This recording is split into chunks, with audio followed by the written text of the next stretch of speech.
Begin at the beginning, the king said, very gravely, and go on till you come to the end, then stop. As such, we begin at the most appropriate place, which is the situation itself.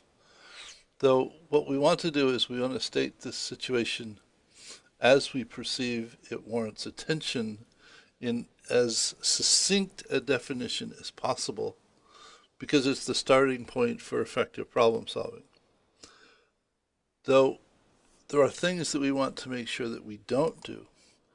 We want to make sure that we're not making a number of assumptions that aren't validated about the situation. I mean, if you're old enough to remember the show Dragnet with Sergeant Joe Friday, he always said, "I want the facts and nothing but the facts."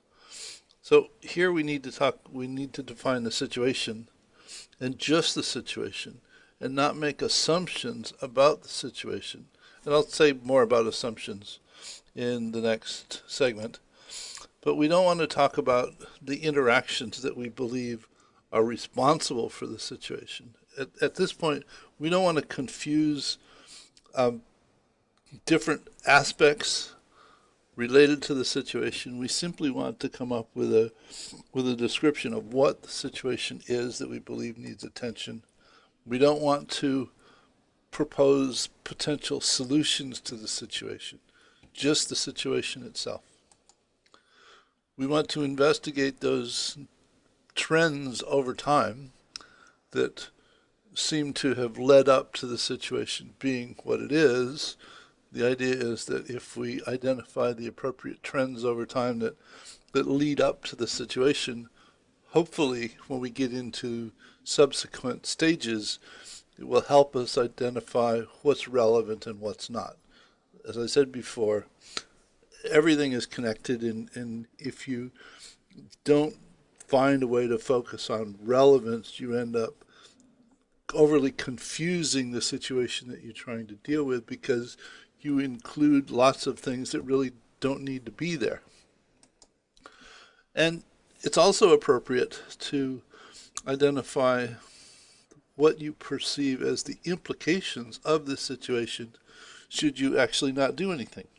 The situation is a current state of an evolving set of trends. Those trends, if you don't interact in some manner, will continue to unfold in some fashion into the future. So it's appropriate to identify what you perceive to be those implications into the future, because those implications are likely to form a portion of the rationale for why it's appropriate to deal with the situation. And then this quote, which I've always found marvelous: "Would you tell me, please, which way I ought to go from here? That depends a good deal on where you want to get to. I don't much care where. Then it doesn't matter which way you go." Also from Alice in Wonderland.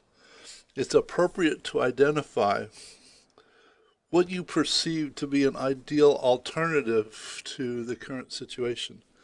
Not something that's not actually possible. You want to define something that's doable within the current realm of technology and conceivable resources. I mean, you don't want to say that the ideal is something that requires first the invention of time travel, or to be able to teleport from one place to another. You want something that's actually doable, and you want to use that as a point of focus into the future. You may not be able to get to this ideal, but the ideal provides a point of focus to keep you on track. And if you aim short and succeed,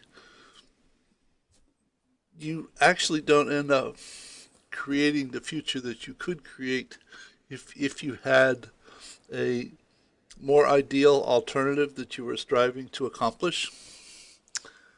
And then it's appropriate to realize that what you have identified or defined is a perspective of a person or a group of people, and different people may have very different perspectives on the situation, the behavior trends, the implications, and the ideal alternative. And typically, there turns out to be very great value in realizing that there are different perspectives, comparing them, and understanding those varied perspectives. More often than not, the best answer turns out to be something that's crafted based on using the word and. So how do we figure out how to integrate this and this to come up with something better than either one of them alone?